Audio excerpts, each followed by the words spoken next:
Today we're making more spooky Halloween crafts.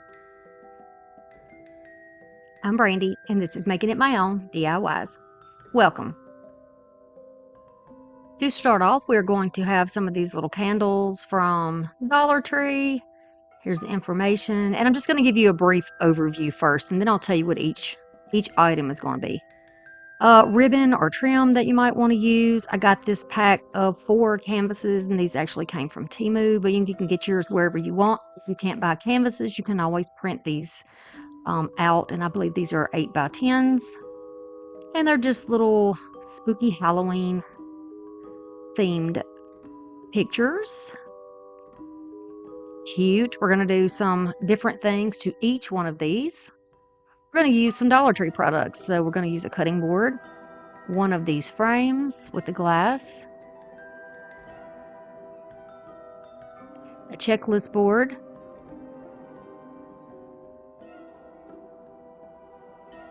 and then this little hanging photo. And you can see all of their information there.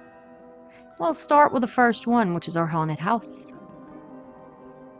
We're going to start with this one. The little creepies on the side is going to be a little too much. So what we're going to do is, to fit in the 5x7 piece, we're going to cut this and we'll save the little creepies for another time. And we're just going to use the house. This is my paper cutter. If I can find the link to it, I'll add that in the description box for you. We can just take that little paper from the inside and use it as a template and cut. You are free to use your scissors to do this. Whatever you have to cut your piece out is totally fine. So we'll put that one aside for another project. And we still have to trim it down just a little bit, and I just decided I'd rather sacrifice the bottom section so that we can have all of the house and some of the sky in there. I'll line it up and just cut that. And now we have the perfect size picture to go in the frame. We don't have to worry about the white on the side because it'll be behind the black. Of course, we're going to use some string lights. These are linked for you below also. Use whatever kind you like. To do it a simple way, you can just put your lights around the box to the back of the frame. But we're not going to do that. We're actually going to use these lights to go in the windows and doors of this little canvas.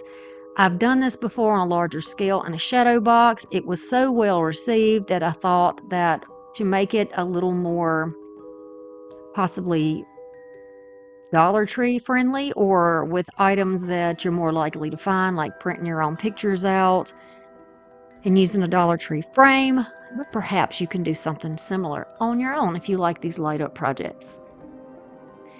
So depending on how many little lights you have on your strand, it's going to depend on how many lights that you might want to put in your windows or your doors.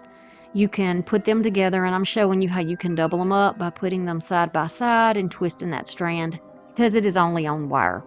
You know, it's a thin wire. You can bend it. I've never had a problem with these breaking. They're just very flexible and very thin.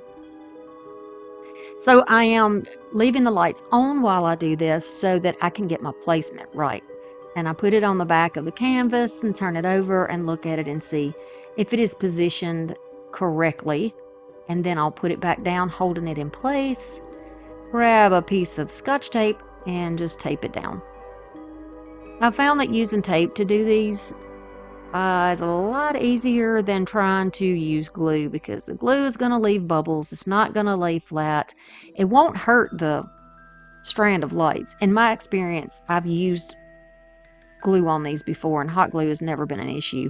And it's not going to grab fast enough with any other type of glue, so Scotch tape is perfect for me.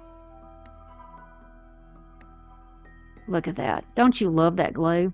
I know that you can get these in a bright white, or you can get them in that kind of a natural yellow light, which is what I always choose, given the choice. They just look warm and mysterious to me. We're down to our last little window.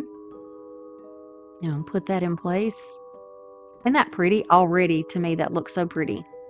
So you want to be sure that you're using all of your lights, and that the only thing you have The only lights are in the places that should be lit up. So if you had a moon up there, you could put it on the moon, you know, whatever you want to use for that. I'm going to tape these in place and then tape over any wire so nothing gets pulled apart. Hey, if you're new to my channel, I would love it if you would subscribe. I am always going to bring you unique ideas that are a little outside of the box because I know when you come to my channel, that's what you're looking for. So I'm going to give that to you in the most budget-friendly way possible. Did I say friendly? I meant friendly. You know what I mean. It's been one of those days. It's always one of those days. If you followed me long enough, you know it's always one of them days. Let's just be honest.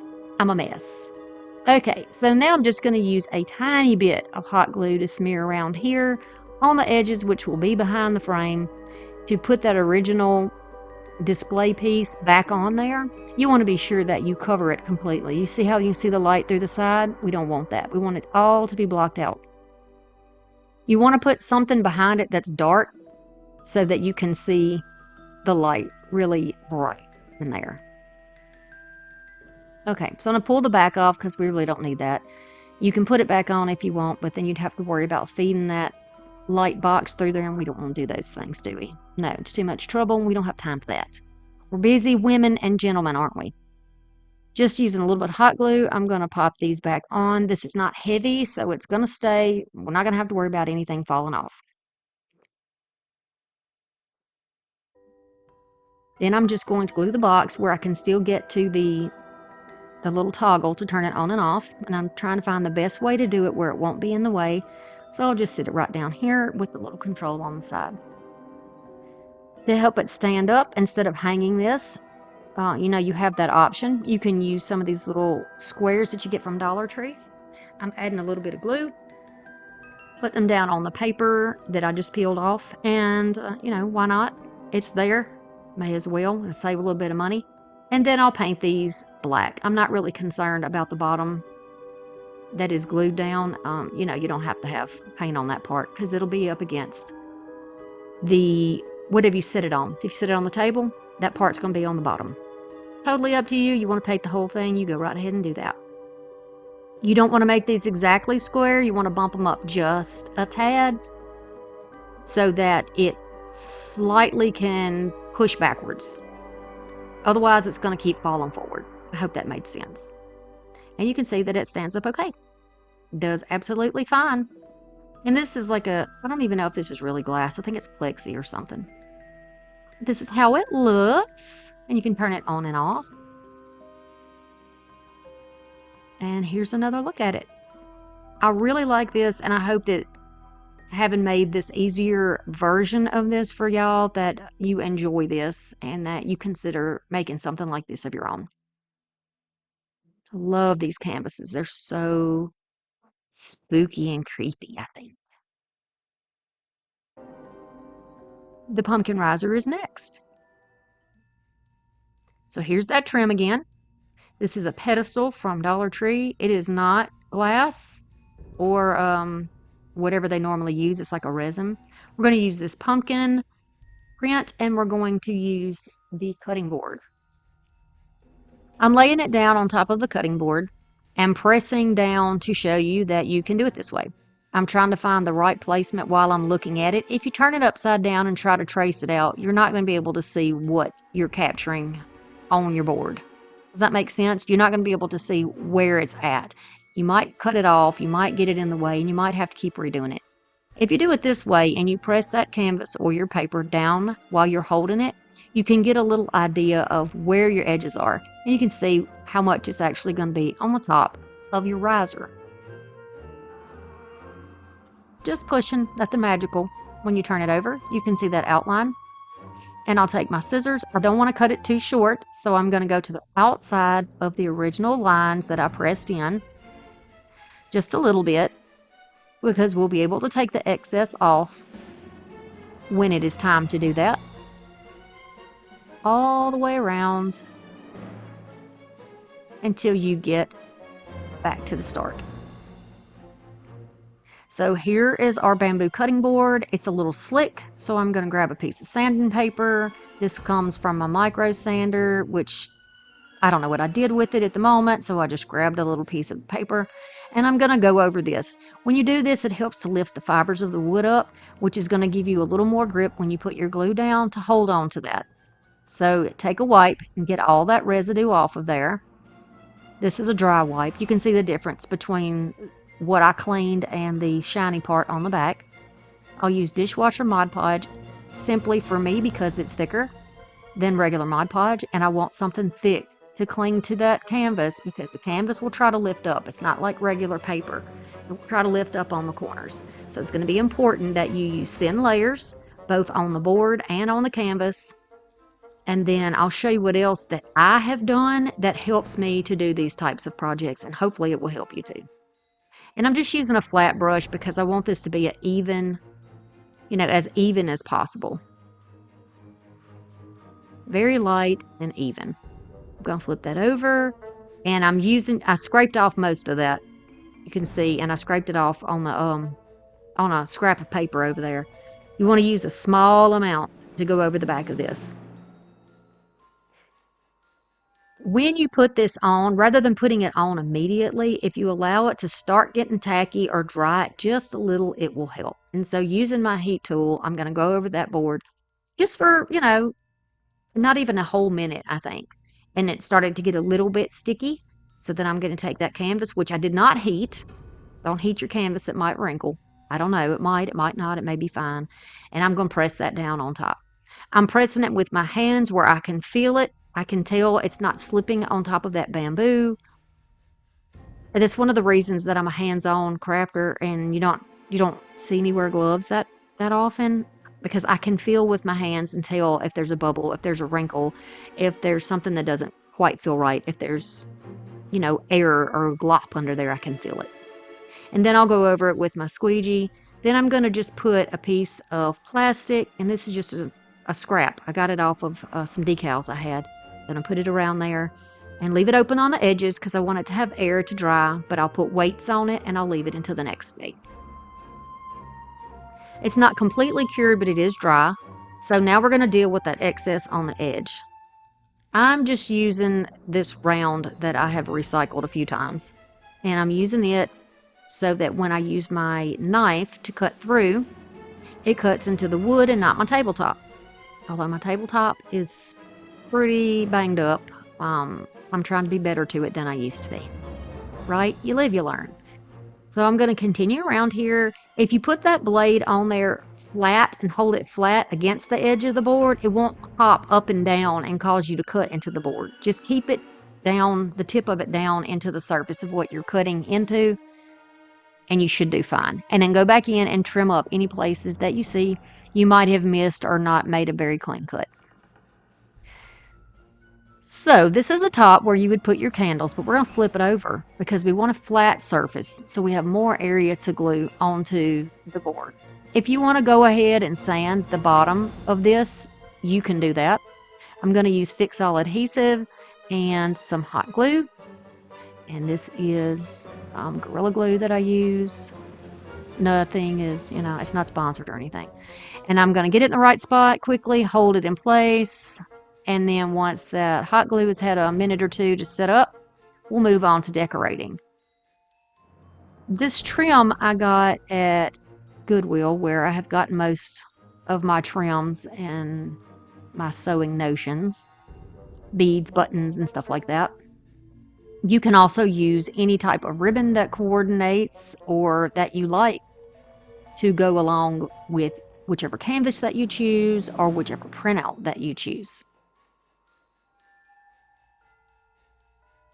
All right, continue along.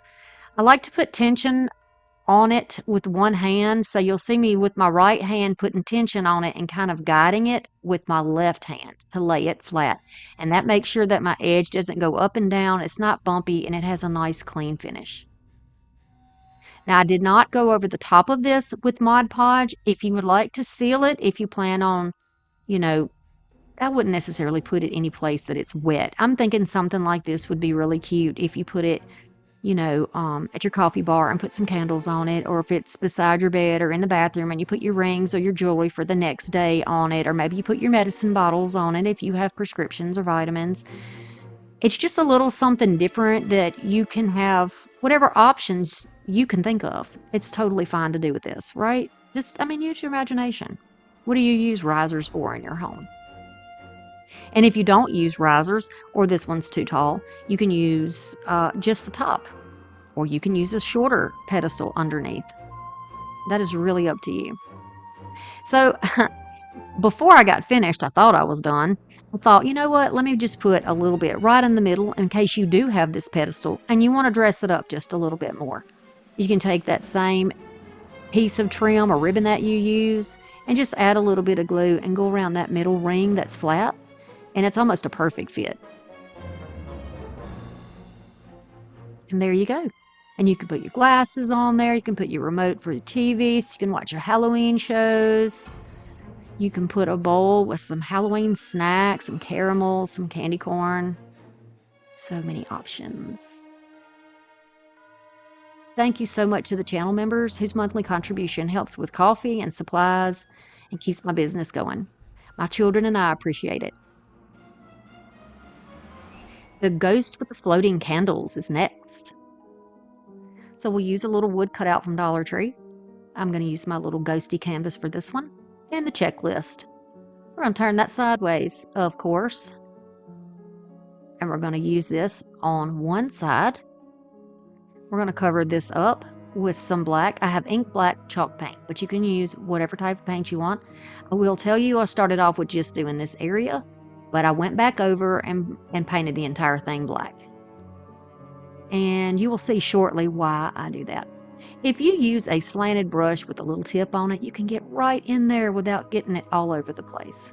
While I was doing that, I noticed there were some splinters, so I went back in with that same little piece of sandpaper and just kind of dusted over the edges and the corners and any place that might make me compromise my fingers, right? Now we're going to use a furniture repair marker to do this. I think this is maple that I chose to color this. Whether or not you color is completely your choice. I like the idea of showing you different ways you can do things, and not everybody has the wax paints and the waxes to use. So you can always use a regular paint. If you want to use a paint, you can use a furniture repair marker, which is so easy to use and it flows so good. It really does. I love playing with these things.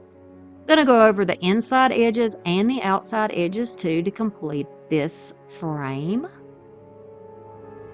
And then just to show you, if you wanted to do shading, you can start in the middle and kind of drag it outwards. Toward the inside, it'll be a little bit less. Toward the outside, a little heavier. It just gives you a little shading and gives it more of a rustic look. And I think with the picture, rustic is really good. On the outside of the canvas, you'll see a white trim.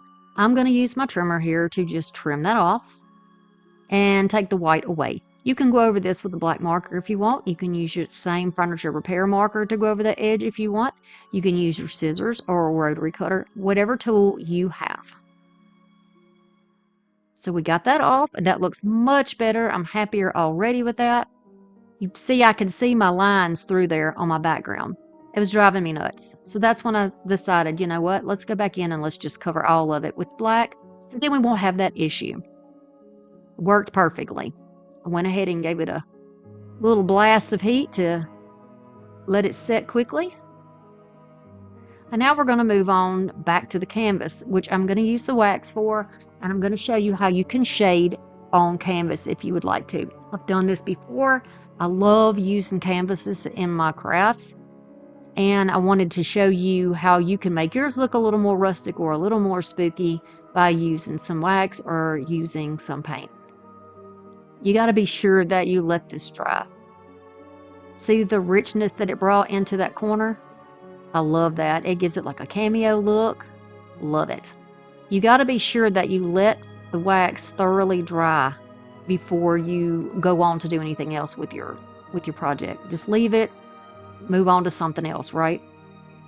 I'm using a baby wipe that is damp to kind of blend, and it helps me to put down and then quickly remove, if I need to, any of that excess wax. So we're going to, of course, let that dry. And then I'll grab that same dishwasher Mod Podge, add a little bit, and really I probably didn't honestly even need that much. And I'll go over the whole thing where it will be covered by the canvas. If you go outside the canvas area, it's just going to give you like a shiny look because the dishwasher Mod Podge does not dry matte. So just keep that in mind. Then using a smaller brush, just because I got black paint on the other one, I'm going to go in here and smear a light layer all over this. Same thing, give it just a little bit of time to get tacky. And then find your position. You can measure, you can use a ruler, whatever you like to do. And hey, if you don't want to trim your frame out, you can always use a little bit of jute or ribbon or something to frame it. Totally up to you. So I'm pushing down with my hands, and then I'm going to grab my squeegee and push down, because with the canvas it's thicker, and like I said, it does try to come up on the corners. You're going to need to allow this to dry with something like a plastic or silicone on top, and then a weight on top of it. The corners, to finish those, you got some options. You can use any type of little photo things or metal pieces or tacks. You can spray paint some tacks. Dollar Tree has cute tacks. These are actually upholstery pins, I think is what they're called, or upholstery nails that I got from TEMU. And then those corners are also from TEMU. I have used this before too. I just use my cutters and I cut the pin off of it so I have like a flat top to make it look like it is nailed through there, but it's not. And I just add a little hot glue. This will also help your canvas stay in place while it is drying the Mod Podge underneath. And I'll do that in each corner. How's everybody feeling today? Are y'all doing okay? Are you adjusting well to the heat? Are you hydrating daily? Are you getting your protein? Are you loving yourself and taking care of yourself? I want to hear that you are. I want to hear that you're okay. I know there's some people in our community right now who are sick and whose children are sick, and I want you to know that I am thinking about y'all and sending you positive vibes and prayers always. So using that same furniture marker, I'm going to go in here and do the word spooky. I'm leaving a little bit of room on the top of the P so that his other arm, or whatever you want to call that on the ghost, is it a wing? I don't know what that is. And that his tail have a little, I'll be able to see that. It won't just blend completely in and make him look like he's behind it. This will make him look like he's in front. And I like the idea of doing that, but you don't have to. I'm going to leave him this color rather than having him painted another color, because I feel like, again, with the rustic feel, I think it works. I don't show a lot here because my head's in the way. Even with my glasses, I've got to get close to things, so I do apologize for the blur. I'll also take that same marker and go all the way around the edge, just at a very slight angle, so that there's some shading along the edges of his body. He's really cute. And then I'm also, of course, going to do his eyes too, because I don't want to leave that part out.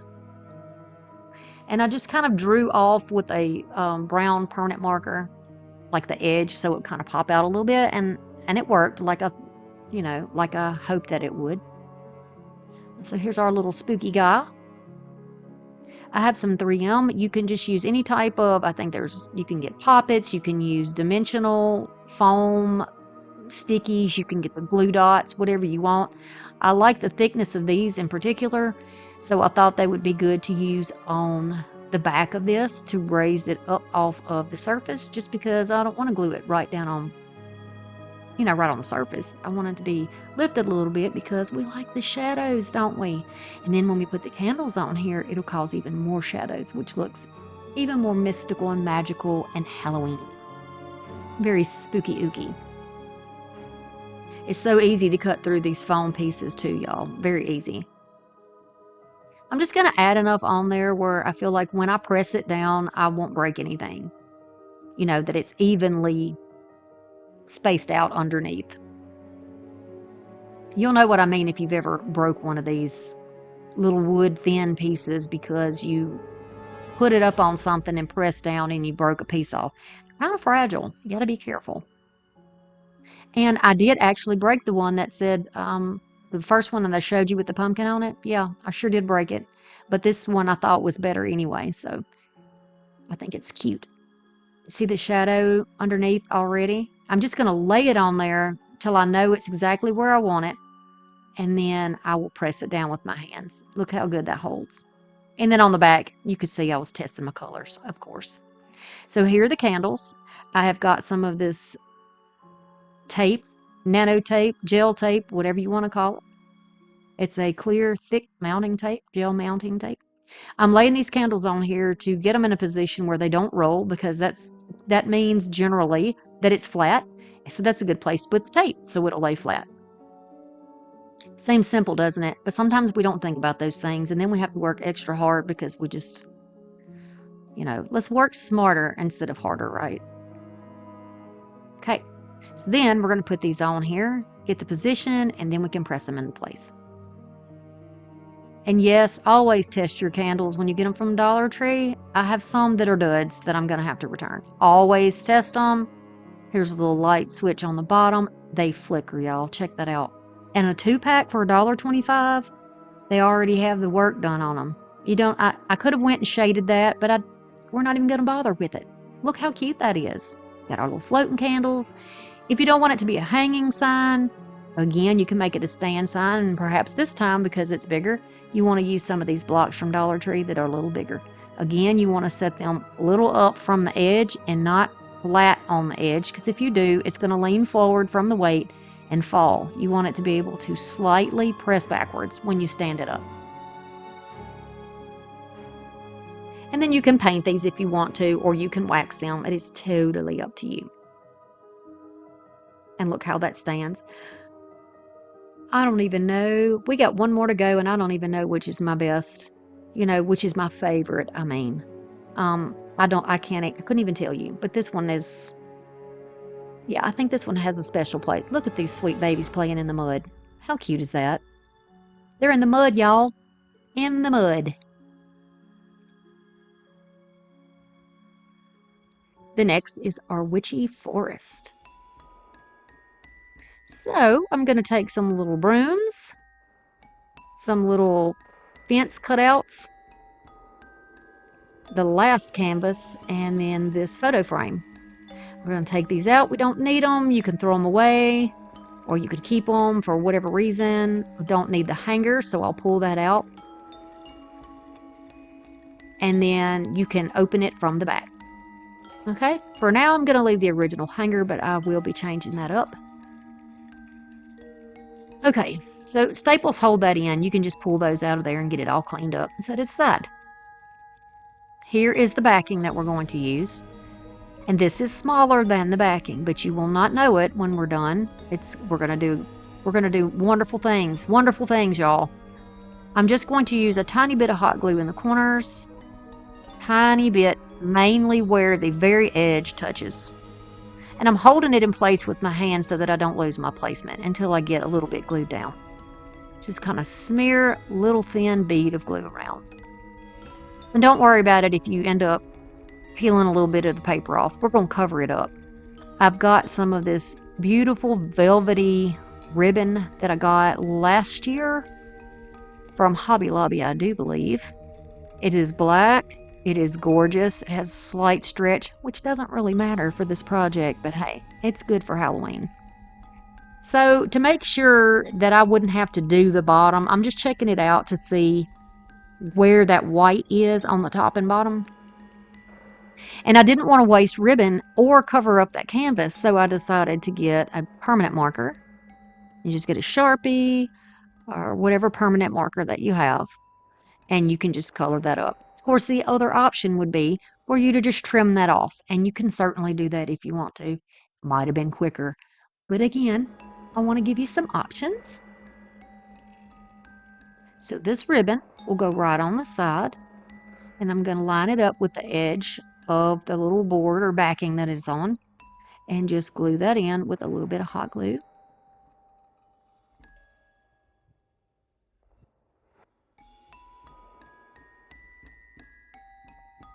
And then I'll turn it around, and do it here on this side. You're looking at it from the back now. So the back of the ribbon is what you're seeing. Now you can see the pretty side. And I'm just making sure that it is even with the end of the board. We want everything to fit in the frame, and we want everything to look high-end and beautiful.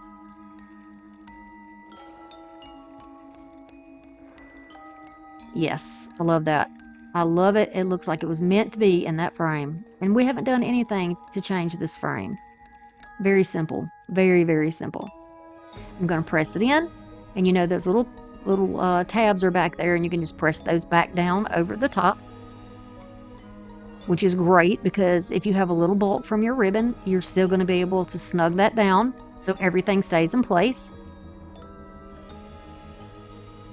You could stop there if you wanted to, but you know I'm not going to.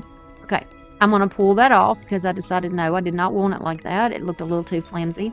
And we're going to start working on the brooms. Now, you get your brooms wherever you want. It doesn't matter what size. These, I got it at the thrift store. I'm not even sure where they originally came from.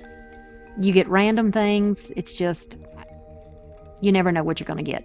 So I'm going to use my wax with a damp wipe, and I'm going to go over the broomsticks and the fence, and I'm going to let them dry. I actually use my little drying gun over there. Dry them out, and then I will go back over them with a second coat to make them a little bit richer, a little bit darker. It's totally up to you. If you use a dry wipe or a brush, this is going to be really thick and dark brown. It's the wetness from the wipe that makes it a little more light or sheer, and it makes it easier to move around if you're not sure where you want things to be. Just on the tip and the end of the broom, and on the back side where the threads meet up, so the ugly side, in other words, I'm going to place this down all the way up against the top and on that ribbon. And see, we're not burning our canvas because this is on the ribbon. Press it up into there. If you get little glue webs, just take those off. Not a big deal. Or leave them. I mean, they are witches. You could have spider webs in there if you wanted. And then these little cutouts. The cutouts were also something that I believe I either thrifted these, or maybe my friend Kendra gave these to me with some little cutouts that she sent me. These might have came from Kendra. But you can make it. You can make these certainly with little popsicle sticks if you wanted to. Or you can leave them off because it looks good the way it is. But I like the idea of having a little gate down here. And I want it to have dimension. So when it's lit up for Halloween night and all the little candles around the house are lit up, you can see the shade and dimension around it. You can see how it stands up off of that frame and gives you that little extra something. Perfect. So now I just expanded that, got a bigger piece, put it in the corners, let the glue dry, and this is what it will look like. And so now we have a hanging piece. But you can also make this a piece that stands up if you desire to do so. Here is a look at that one. So I'm wondering, which one of these do you like the best? Do you think that you'll be trying one of these? Be sure you look for that link in the description box if you're interested in the canvases. Totally up to you, no obligation. I do want you to look at this little rectangle down here to watch next. I thank you for stopping by, and I'll see you soon.